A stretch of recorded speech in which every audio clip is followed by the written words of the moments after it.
Alors les enfants, bienvenue dans un truc pas du tout prévu, mais vraiment pas du tout prévu. Donc, pour faire simple, pour la petite histoire, je bossais depuis quelques temps sur un projet qui m'a pris beaucoup de temps, beaucoup d'énergie et tout ça. Mais j'ai malencontreusement complètement tout perdu, vraiment, à cause d'une sauvegarde qui s'est mal passée. Enfin bref, je vous épargne les détails, j'en avais déjà un peu parlé sur mon Insta. Donc du coup, je me suis dit, ça doit être le destin, ça doit être quelque chose de bien au fond. Et pourquoi pas tout recommencer, mais en faisant un petit truc en plus. Et du coup, pourquoi ne pas parler dans ma voiture? Ah, une auto-école. Bah vas-y, mais tourne en fait chérie, parce que là ça va être compliqué. Et c'est une voie sans issue. Super! Donc, pourquoi pas faire ça en voiture? Parce qu'en voiture, c'est toujours plus fun, il y a de l'action, il y a des choses, je vais pouvoir réagir à ce qui se passe autour et au lieu de blablater tout seul comme un connard devant une caméra dans ma chambre. Voilà. Et je voulais tout simplement plusieurs choses. Dans un premier temps, il faut que je m'entraîne au montage parce que je travaille pour des entreprises des fois. Je leur fais des supports de communication et du coup, je me suis dit pourquoi pas élargir le catalogue de produits, voyez-vous, proposant pourquoi pas des vidéos. Mais du coup, les vidéos, j'ai fait un peu de montage dans ma vie, mais c'était pas non plus la folie. Donc je me dis voilà, ce sera l'occasion. Et aussi parce que le YouTube Game c'est cool. Voilà. Et parce que plein d'autres choses. Voilà. Donc je vais parler aujourd'hui du CCA en fait.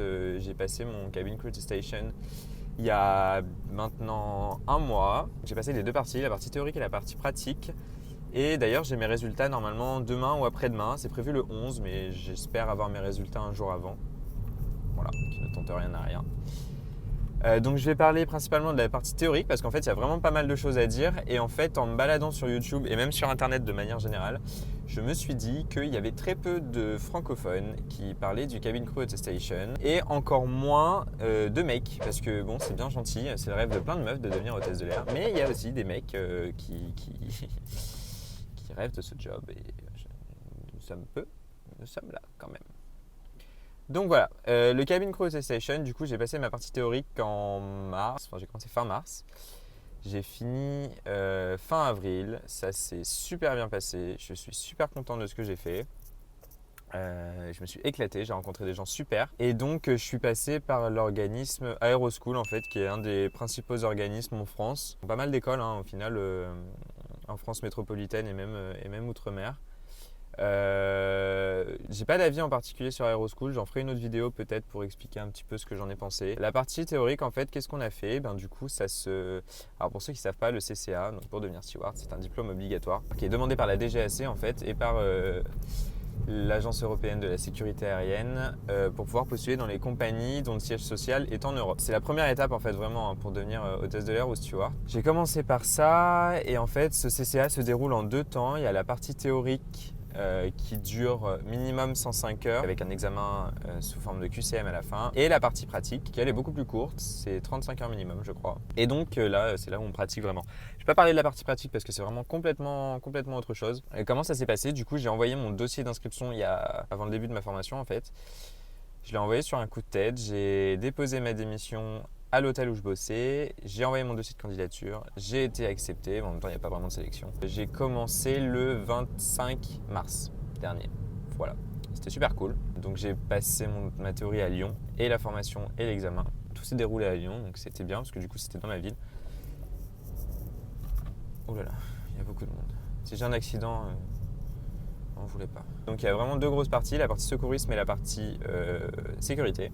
Donc on a commencé la partie secourisme avec un formateur qui a été absolument génial. C'est un ancien infirmier qui est devenu steward dans une compagnie aérienne que je ne citerai pas et qui par la suite est devenu instructeur et recruteur, il me semble, si je ne dis pas de bêtises. Le mec vraiment professionnel, il savait de quoi il parlait et ça c'était super cool. Donc ça a duré une dizaine de jours.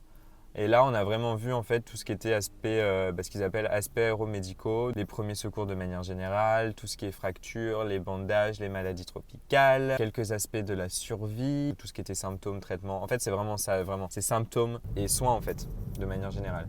Donc c'est beaucoup de charabia, c'est beaucoup de bourrage de crâne, c'est vraiment, enfin si clairement vous aimez pas le par cœur, abandonnez. Pourtant moi je suis pas quelqu'un qui aime le par cœur, je suis pas du tout scolaire de base, c'est vraiment pas mon délire.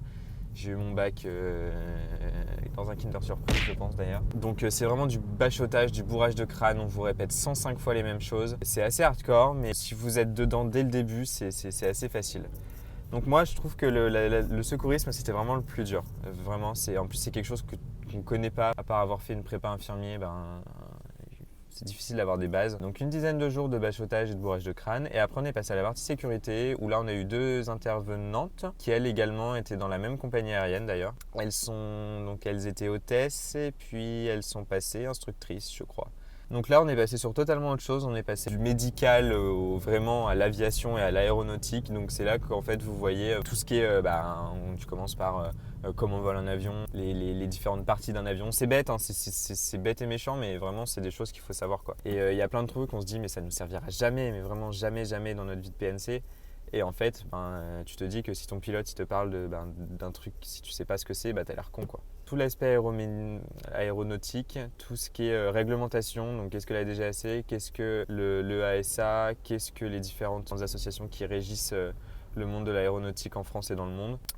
Par exemple, là vous apprenez genre vraiment IATA, où est-ce qu'est le siège social. Il me semble que c'est à Montréal d'ailleurs, je sais pas trop retenu mais... Donc où est-ce qu'est le siège social, en quelle année ça a été créé. Donc ça c'est des choses qui ne nous serviront pas forcément, mais ça reste de la culture aéronautique qui est toujours bonne à prendre. Voilà, donc si vous le retenez pas, c'est pas grave, retenez-le au moins pour l'examen quoi. Après on a fait tout ce qui était sécurité, les appareils de sécurité, les appareils de survie, où est-ce que ça se trouve, combien il y en a, combien de PNC en fonction du nombre de sièges, comment les certifications sont faites. Et c'est hyper intéressant, moi c'est vraiment la partie que j'attendais. Et là ça va vraiment, pas en profondeur, mais ça va suffisamment loin pour que ce soit passionnant quoi. Et c'était vraiment cool. Moi, mon truc préféré, je pense, ça a été toutes les différentes parties d'un avion et tout ça. Enfin, vraiment, c'était super cool. À l'issue de ces 2 parties, donc la deuxième partie, elle a duré pareil une dizaine de jours. En fait, je dis n'importe quoi, à l'aéromédical, on n'a pas du tout fait 10 jours, je crois qu'on en a fait 5 ou 6. Et c'est la deuxième partie qui est vraiment plus longue. Et pareil, encore une fois, c'est vraiment du bourrage de crâne, c'est du bachotage, c'est du par cœur. Si vous connaissez pas vos termes, mais laissez tomber les gars. C'est des calculs, donc ah ouais, si, ça c'était une de mes parties préférées aussi, les calculs, genre les conversions de mètres en pieds pour les altitudes, de miles nautiques en kilomètres pour les distances, les vitesses en nœuds, en kilomètres heure et tout ça. Ça, c'était super intéressant. C'est du calcul mental. J'ai de la chance d'avoir fait pas mal de maths pendant le bac. Donc, je fais que ça d'ailleurs quasiment. Mais non, c'est une partie qui est vraiment plus longue et c'est vrai qu'on a duré quasiment 10 jours. De toute façon, vous avez le planning au début en soi. Hein. Vous avez tel jour avec machin, tel jour avec tel intervenant, tel jour avec bidule. Les gens, ils me regardent, c'est un truc de ouf. Genre, mais qu'est-ce qu'il fait? Il parle tout seul à son téléphone. Et il fait super chaud. Ouais, je tiens à dire qu'il fait super chaud parce que du coup, je mets pas la clim. Parce que si je mets la clim, clairement, vous allez plus m'entendre. Il y a 120% de chances que vous ne m'entendiez plus. Bon, je peux pas ouvrir la fenêtre parce que sinon c'est pareil, vous m'entendez pas. Il fait super chaud à Lyon. Là, il n'y avait pas de soleil. Le soleil s'est levé pile poil au moment où je rentre dans la voiture. C'est génial, j'adore. Du coup, vous passez, une fois avoir appris par cœur le bouquin qui fait cette épaisseur-là par item, c'est-à-dire que vous avez un bouquin comme ça pour la sécurité et un autre bouquin comme ça pour le secourisme. Prévoyez des fluos. Hein. J'en ai descendu 2 stocks. 2 stocks de fluo. C'est pratique, vraiment, c'est pratique. Parce qu'en soi, il faut tout savoir par cœur, mais il y a des choses que vous devez savoir encore plus. Une fois que vous les connaissez par cœur, clairement, vous vous présentez à l'examen, donc vous vous inscrivez. Nous, on a eu le choix, hein, clairement, vous vous inscrivez sur la plateforme de la DGAC. Si vous voulez passer ça à Lyon, à Paris, à Nantes, à Rennes, à Toulouse, à Aix, à Bordeaux, j'en sais rien. En fonction des dates que vous souhaitez, en fait. Attendez, parce que je suis en train de faire n'importe quoi là. Les pauvres gens, ils doivent se dire, mais c'est quoi ce connard? Et vous passez en fait vos tests sur un ordinateur. Ça dure 1h45 je crois. Vous avez un ordi devant vous, vous avez des questions, vous répondez, vous pouvez noter les questions sur lesquelles vous avez des doutes et revenir après. Si je peux vous donner un conseil, je ferai une vidéo peut-être sur l'examen, on verra encore, je sais pas. Mais si je peux vous donner un conseil, c'est de ne pas revenir sur vos questions. Genre en général, ils vous le diront de toute façon, mais le premier instinct c'est toujours le meilleur. À l'issue de ce test, vous allez voir le gentil monsieur qui est à l'accueil et qui vous fait soit un grand sourire, soit qui commence sa phrase par je suis navré, je suis désolé. Donc moi je suis sorti de là avec mon papier, le mec m'a fait un grand sourire, félicitations, vous venez d'avoir votre CCA théorique, je suis cool, trop bien. Et donc là Aeroschool m'a envoyé un mail, félicitations, vous êtes à présent présentable à l'examen pratique, donc là j'ai sélectionné ma date et c'est super long. J'ai mangé un petit wrap. Pourquoi tout le monde attend à gauche et la voie de droite elle est libre? Ça veut dire que je vais me faire couiller au bout, moi je vais avoir. Je suis toujours le seul connard qui me gourde de route et qui finit dans la pampa lyonnaise. On verra bien. Faites-vous des fiches. En vrai, c'est con, ça peut paraître vraiment bête et méchant, mais faites-vous des fiches parce que ça aide de ouf, surtout en secourisme. En sécurité, je sais qu'Aeroschool nous fait plus ou moins déjà des... Mais pourquoi je suis là, moi? Oh non, je suis sur une voie de bus. Oh, j'ai fait la même connerie que la dernière fois, je me suis retrouvé, j'étais obligé de payer le parking. Bon, bah écoutez, je vais être obligé de rentrer dans le parking. La dernière fois, ça m'a coûté 60 centimes. J'ai pas mon portefeuille. Oh là. Allez, bonjour. Vous allez voir, je vais monter tout en haut et puis bah, je vais redescendre. Je suis vraiment une grosse... C'est dingue. C'est vraiment ahurissant d'être aussi con. Oh là. 65, ça augmente. Oh non, carte muette. Oh, c'est pas possible. Bah rends-la moi ma carte. Oui bonjour, il m'a mis carte muette mais il voulait pas me rendre ma carte. Enfin là c'est bon, elle vient de ressortir mais... Vous avez une pièce automatique juste derrière vous, derrière les portes. Ah ok, bah écoutez on va faire ça, ça va être plus simple. N'oubliez pas le ticket. Ok ça marche, merci. Ouais donc je disais... faites des fiches parce que comme au bac, hein, je vous jure que ça aide. Sortie Marseille-Saint-Étienne. A few moments later. Tiens, je suis le seul connard enrhumé en plein été. Je vous jure, il y a une pile de mouchoirs sur mon bureau, c'est un truc de ouf. Du coup, qu'attendre de moi sur YouTube? En vrai, j'en sais rien du tout. Je ferai d'autres vidéos, ça c'est une certitude. Donc je vais lancer cette vidéo sur une nouvelle chaîne. J'ai une autre chaîne YouTube mais que j'utilise pas en fait. J'ai sorti une vidéo où je me suis pris pour un grand philosophe. Donc je vais faire une nouvelle chaîne YouTube je pense pour cette vidéo. Et puis bah abonnez-vous parce qu'on ne sait pas. Hein, peut-être que dans 10 ans je serai célèbre et dans 10 ans je passerai dans des émissions. Bref. Donc abonnez-vous, lâchez un pouce bleu, ça peut m'aider. Et en fait, si je fais ça, c'est aussi pour avoir des témoignages de plein de personnes. Parce qu'en fait, j'aimerais bien choper les témoignages de personnes autour du monde, dans différentes compagnies. Les gens dans mon entourage, c'est des gens qui travaillent soit chez Air France, soit dans des compagnies françaises ou des compagnies internationales mais connues, style Emirates ou British Airways. Et moi, je veux pas ça. Je veux aussi avoir les retours de personnes qui ont fait d'autres écoles, qui ont fait d'autres compagnies, qui ont fait...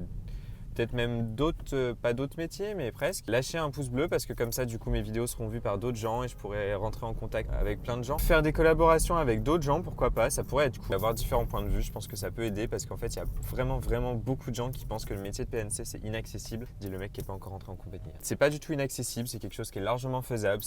Enfin, pour moi, je reste convaincu que c'est l'un des plus beaux métiers du monde. Et aussi pour informer ma famille qui comprend pas forcément toujours ce que je fais. Donc... Allez, ciao.